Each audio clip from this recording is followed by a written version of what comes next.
liftoff of Falcon 9.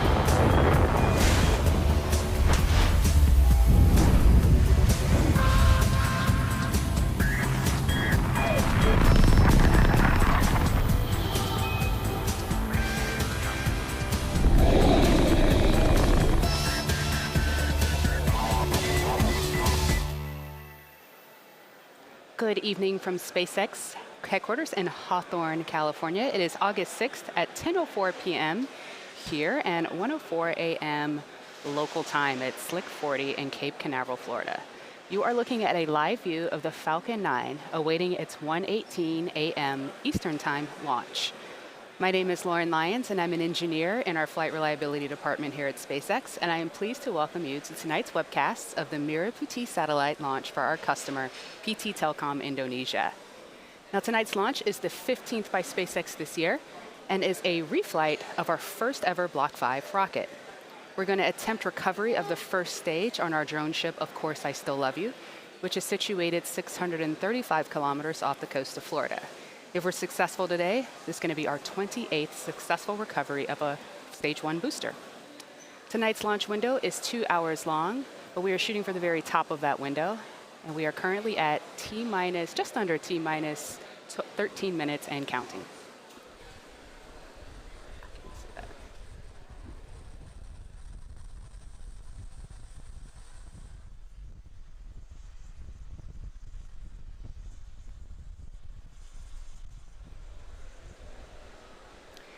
So you're looking at a live view of the Falcon on pad 40. Falcon 9 is a 2-stage rocket standing 70 meters tall, which is greater than the wingspan of a 747 aircraft. The first stage, which is the bottom 2/3 of the vehicle, is our booster stage, and it, along with the 9 Merlin engines on the bottom of it, does the bulk of the work to get Falcon 9 off the ground and up into the thinner parts of Earth's atmosphere. Now, you can kind of see it from this image here, but do you see all that dark soot that's on the rocket? That's because this booster has been flown before. This is the first ever Block 5 booster, and it supported the Bangabandhu Satellite-1 mission just over 12 weeks ago. The Block 5 upgrades allow Falcon 9 to be reused 10 times or more with minimal refurbishment between each launch. And today, we will attempt this booster's second recovery. Now, right on top of Stage 1 is our second stage, which has with it a single Merlin vacuum or MVAC engine. This is the engine that ignites after the first stage separates. The second stage is what will carry the Merah Putih satellite to its Geostationary Transfer Orbit. Now, on the very top of the rocket, as you can see here, this conical structure, this is the payload fairing, and safely encapsulated within it, the Merah Putih satellite. This is what protects the payload from aerothermal loads and heating and contamination upon ascent. However, once you reach that vacuum of space, we're going to jettison the fairing as Stage 2 continues its journey to orbit. Note that we will not be attempting recovery of the fairing today, as the recovery vessel, Mr. Stephen, is out on the West Coast. Now, this large white truss structure that you see on the back of the rocket, this is the Transporter Erector, or TE, as you may hear it called out on the net. We use it to roll the rocket out to the pad from the hangar and to raise it to its vertical launch position. The TE also routes the vehicle's fluids, power, AC systems, and telemetry umbilicals from the ground systems to the rocket and satellite up until Falcon 9 goes on internal power and clears the pad.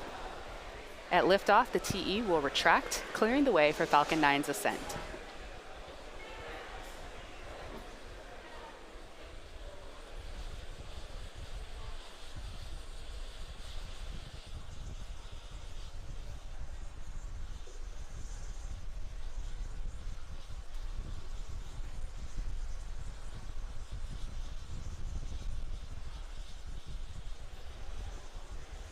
Falcon 9 rolled to the pad with the Merah Putih payload early Monday morning and went vertical roughly at 12:30 p.m. local time.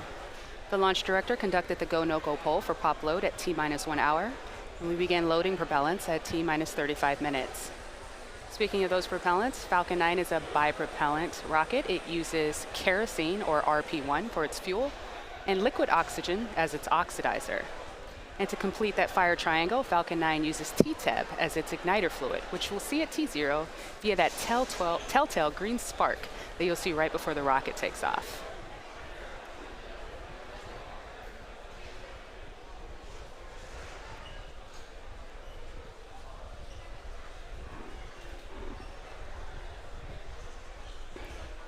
So fuel load is currently full on stage 1 and stage 2. Liquid oxygen load is about 90% complete on stage 1 and just over halfway complete on stage 2. Now once both tanks are full, those stages will continue to be topped off with propellants until T-minus 2 minutes in order to keep those temperatures as cold as possible. Low temperatures lead to a denser propellant, which allows us to fit even more propellant into the tanks of the rocket.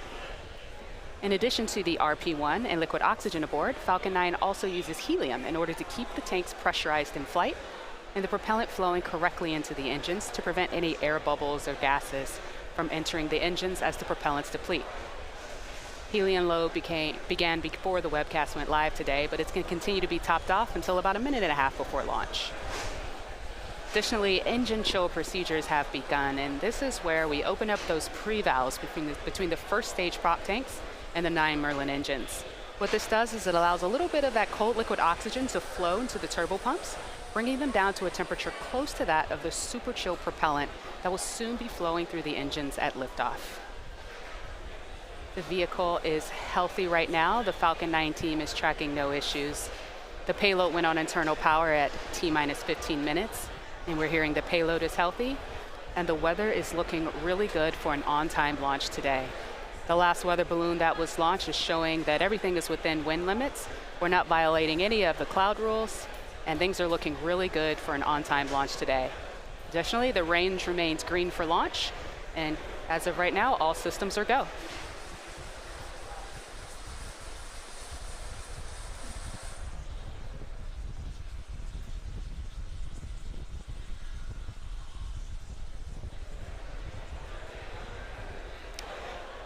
The Merah Putih satellite being launched on today's Falcon 9 is for our customer PT Telkom Indonesia, the largest telecommunications and network provider in the country.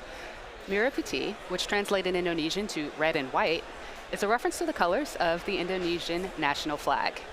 This satellite will play an important role in enhancing telephone and internet service for Indonesia's 17,000 islands, particularly for remote areas as well as other parts of South and Southeast Asia. The satellite is built by satellite manufacturer SSL and has 60 C-band transponders. It's going to be placed at 108 degrees east in geostationary orbit.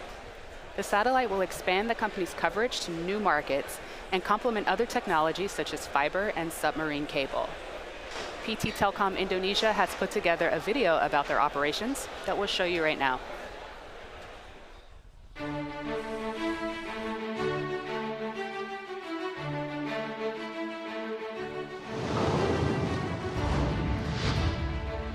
Indonesia. We cover thousands of islands using the latest technologies to provide the best services from the smallest villages to the largest cities. For many decades, we have walked hand in hand with the nation, bringing change for a better life. Telkom Indonesia, a byword for Indonesian innovation. The only company dually listed on both the Indonesian and New York stock exchanges. As one of the best public companies in Indonesia, Telkom Indonesia has a vision, mission and strategic objectives to grow through continual improvement. Telkom Indonesia offers business and product portfolios tailored to suit the needs and lifestyles of its consumers. Mobile services, fixed services, consumer digital, enterprise digital, interconnection and international traffic, and network infrastructure. Telkom's Digital Times services, supported by the synergy of business entities, with state-of-the-art technology and the widest coverage. In order to realize its vision, mission, and strategic objectives, Telkom Indonesia is focused on increasing business growth through its mobile cellular business, as shown by its broadband backbone network from Sabang to Merauke. and the establishment of business services in Singapore, Hong Kong, Timor-Leste, Australia, Malaysia, Macau, Taiwan, the USA, Myanmar, and the Kingdom of Saudi Arabia. 3P is a concept for telecom in implementing corporate social responsibility. Planet, creating a digital environment. People, creating a digital society through ICT training. And profit, creating a digital economy. Telkom Indonesia has won recognition and numerous awards for its performance at local, regional, and international levels. Telkom Indonesia is conquering digital technologies in the air, on land, and at sea, and is set to become the king of digital.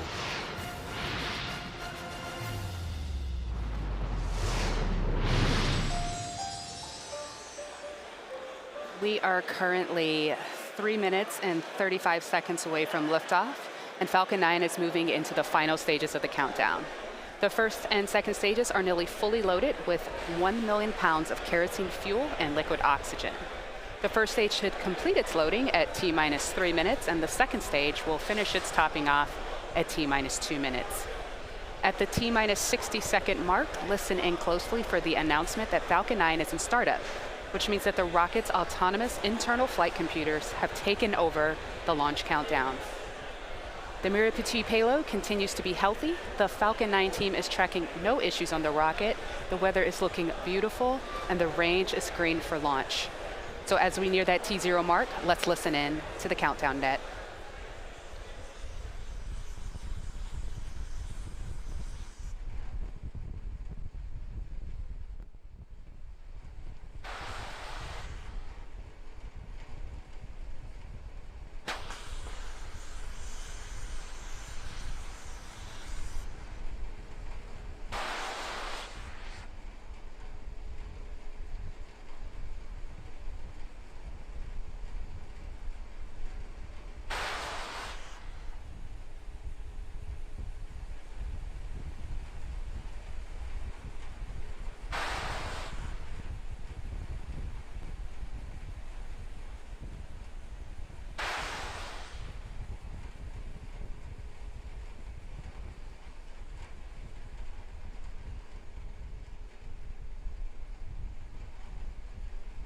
Stage 2 LOX load is closed out.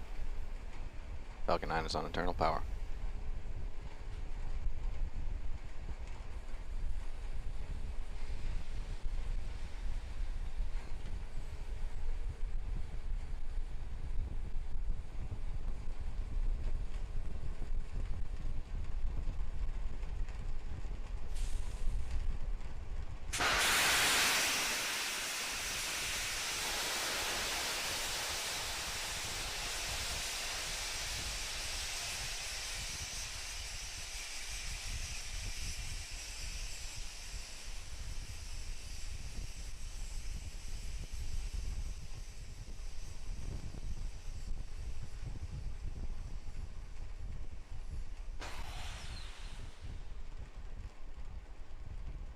Falcon 9 is in startup.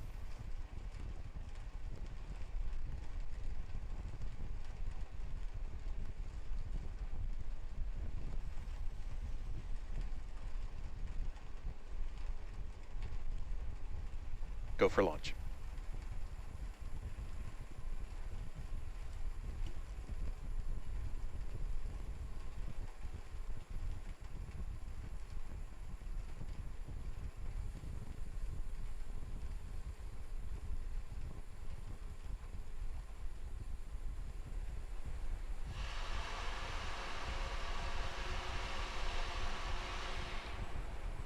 Minus 15 seconds. Falcon 9 is the flight pressure. 10, 9, 8, 7, 6, 5, 4, 3, 2, 1, 0. Ignition. Liftoff.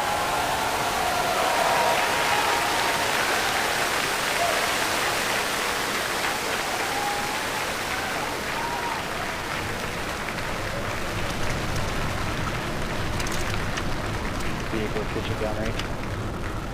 Stage 1 propulsion still on.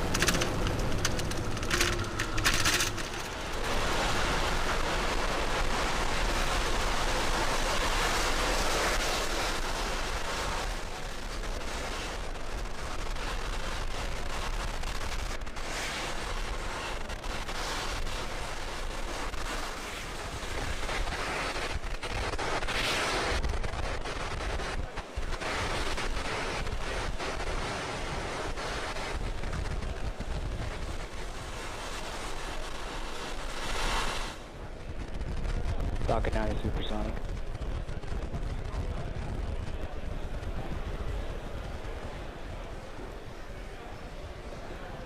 We are 1 minute and 7 seconds into flight, and as you can see, Falcon 9 has successfully lifted off.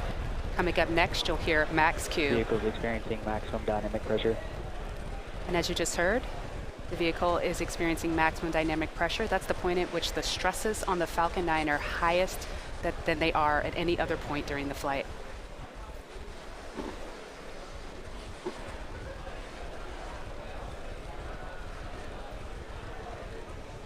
Back engine chill. Everything is looking nominal right now. Now coming up, you're going to have 3 events happening in rapid succession. The first is MECO, which stands for main engine cutoff. That is where all 9 of the Falcon 9 first stage engines will shut down. That'll be followed by stage separation. That's where stage 1 will separate from stage 2. And then we'll have SES1, or second engine start 1. That is where that MVAC engine, that Merlin vacuum engine on stage 2 is going to ignite and carry stage 2 onto orbit. We hear that MVAC chill is looking good. That's where we bleed a little bit of that super cold liquid oxygen into the engine.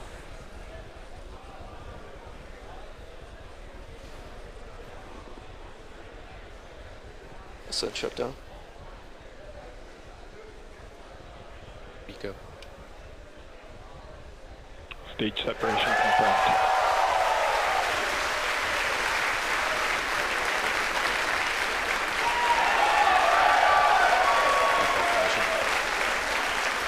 And as you can hear by the applause and see on your screen, we've had a successful stage separation and ignition of that second stage MVAC engine.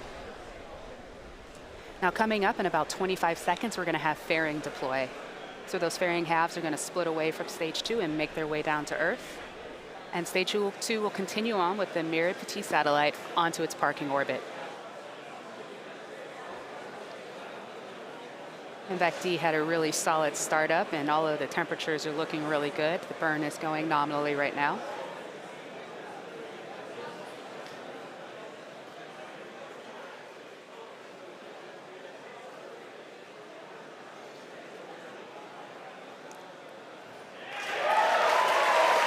Separation confirmed. And as you just saw, we just had a successful separation of that fairing.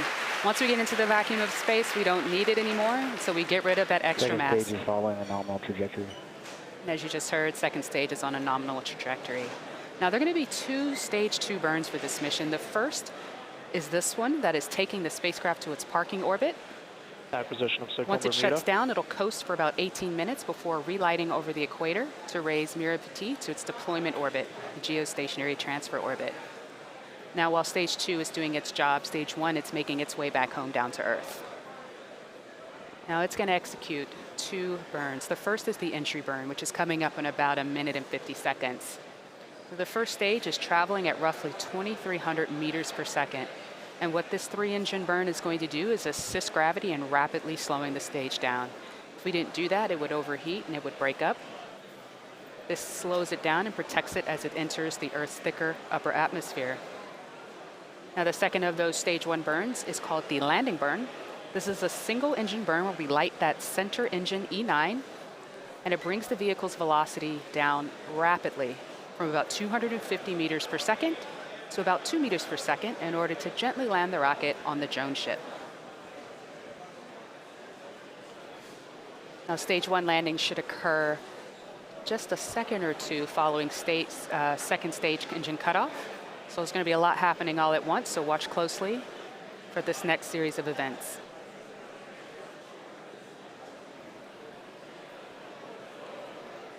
Now we're about 50 seconds away from that entry burn, but just note that once we recover this booster, we plan to fly it a third time later this year. As mentioned before, this is possible due to those Block 5 upgrades, which brings SpaceX closer to its goal of full and rapid rocket reusability.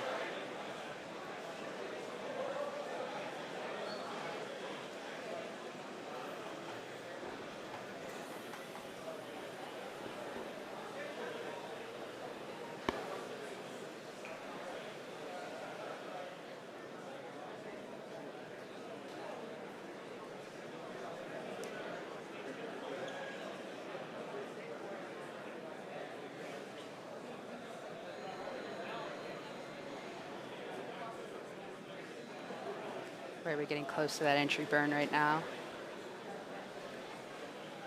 On the right, MVAC continues to burn nominally, and there we go. That entry burn has started.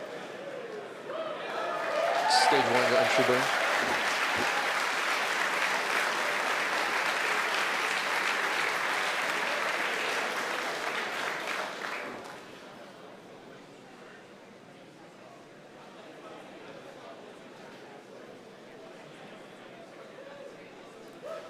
Stage 1 entry shutdown.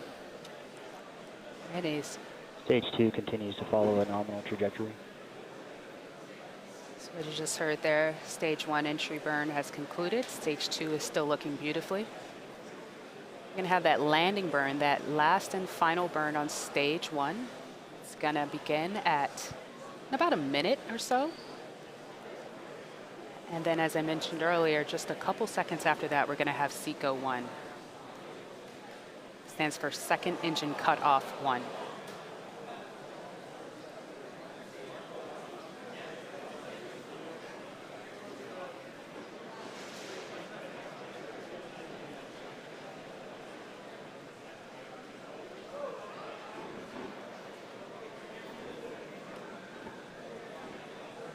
Stage 1 transonic.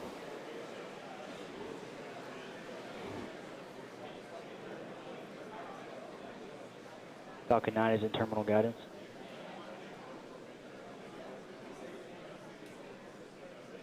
So while we may have lost the view of the drone ship, the view of stage 1, we did get the call out that stage 1 is transonic, and it's making its way on down to the drone ship right now. So hopefully we'll get that camera view back. Stage 1 landing burn. Landing burn has begun. Let's see what we get.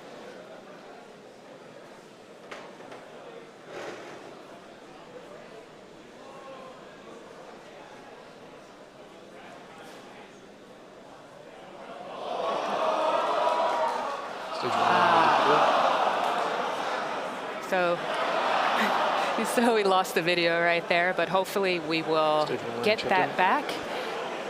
Hopefully, but we have heard that we've had a successful second engine cutoff and that stage 2 is in a good orbit. Hopefully we can get a view on that drone ship if everything stabilizes, but if not, we'll give you an update on the status of the first stage once we get it. What we're hearing right now is that stage 2 is in a good orbit. It's in its nominal parking orbit. And so what we're going to do right now is we're going to take a little break. As you can hear, we got it. Awesome. This is the second landing of this booster.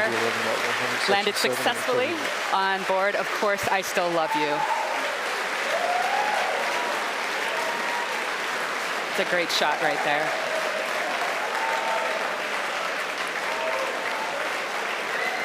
Meanwhile, second stage is in a good orbit, as I mentioned before. It's going to continue to coast, and we're going to take a little break here and come back at T+26 minutes for second stage relight and then deployment of the Merah Putih satellite.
Loss of signal Bermuda as expected.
Phone acquisition of signal.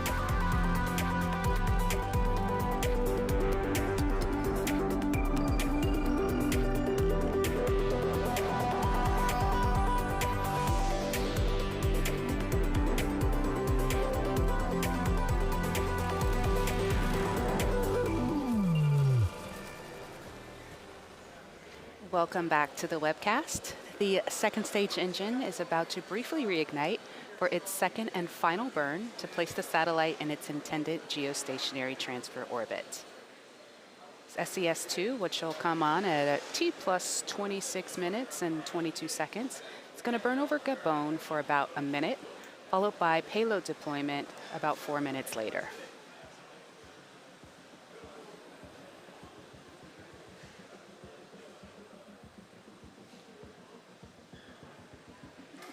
So that burn should be starting in about 15 seconds.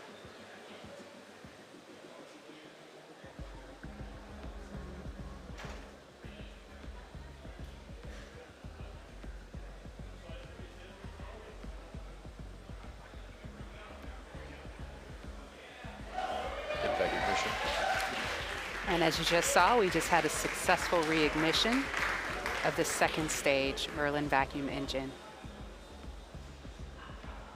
This burn will continue for another 20 seconds or so. Power is good, the temperatures are looking good, the burn is nominal.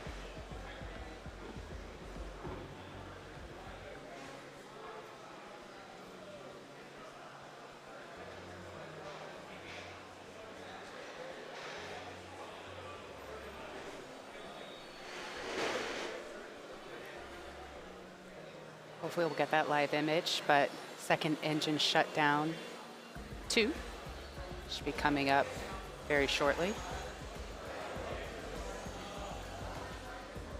MVAC shutdown. And we just had successful shutdown of MVAC. Let's wait to hear to see if we're in a good orbit.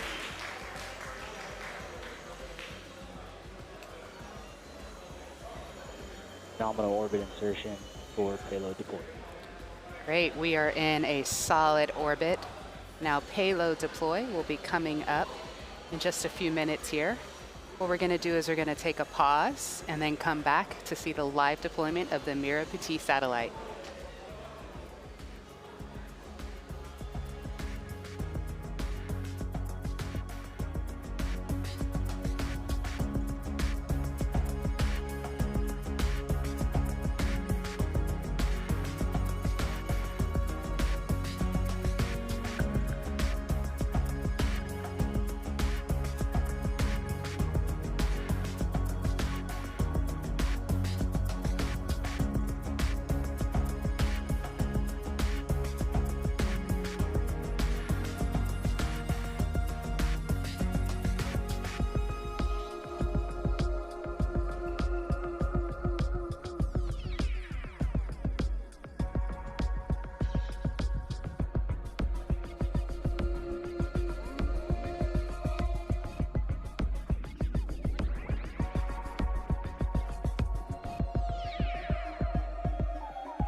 position of the signal, HPK.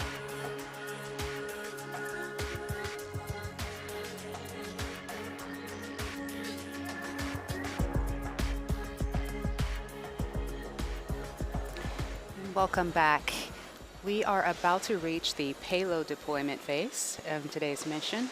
Should coming up in approximately 50 seconds. Now the payload is mounted to stage 2 on what we refer to as a payload adapter.